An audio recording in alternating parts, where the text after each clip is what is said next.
মধ্যপ্রাচ্যে গড়ে উঠেছে এক অপ্রতিরোধ্য শক্তি, যাকে মোকাবেলায় হিমশিম অবস্থা ইসরায়েলের। কখনো ড্রোন, কখনো বা বিধ্বংসী ব্যালিস্টিক মিসাইল দিয়ে ইহুদিবাদীদের কোণঠাসা করছে সেই শক্তিটি।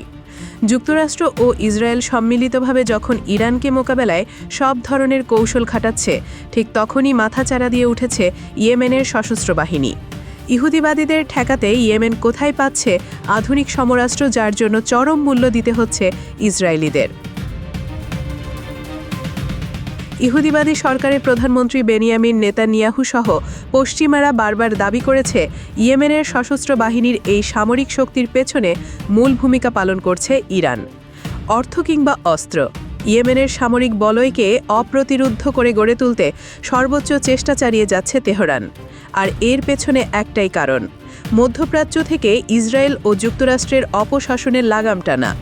মূলত অঞ্চলটিতে পশ্চিমাদের বিরুদ্ধে একটি শক্তিশালী ফ্রন্ট দাঁড় করাতেই ইরানের সরকার জোর চেষ্টা চালিয়ে যাচ্ছে বলে এমন অভিযোগ পশ্চিমাদের।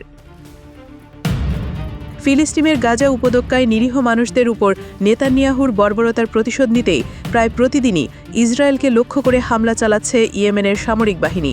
তারই অংশ হিসেবে এবার ইসরায়েলের 2টি সামরিক আস্তানা ও একটি বন্দরে বিস্ফোরক বহনকারী ড্রোন দিয়ে হামলা চালিয়েছে ইয়েমেন।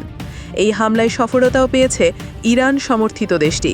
5 আগস্ট এক প্রতিবেদনে বিষয়টি নিশ্চিত করেছে ইরানের রাষ্ট্রীয় সম্প্রচার মাধ্যম প্রেস টিভি।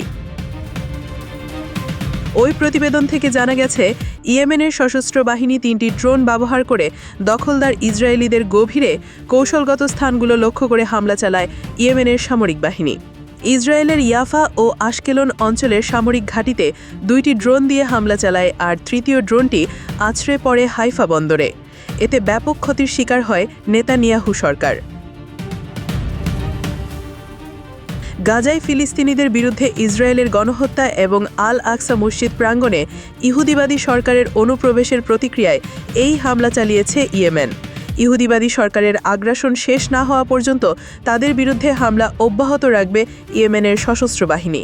এমনটি জানিয়ে এক বিবৃতিতে সামরিক বাহিনীটি বলেছে, গাজায় আমাদের মিত্রদের বিরুদ্ধে গণহত্যামূলক যুদ্ধের বিষয়ে বিশ্বের নীরবতা একটি নেককার ও লজ্জাজনক ঘটনা।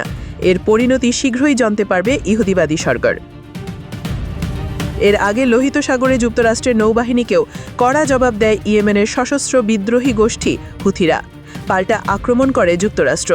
ইয়েমেনের রাজধানী সানা সহ দেশটির বিভিন্ন অঞ্চলে সামরিক অভিযান পরিচালনা করে মার্কিন কেন্দ্রীয় কমান্ড। তবে এতেও দমে যায়নি ইয়েমেন।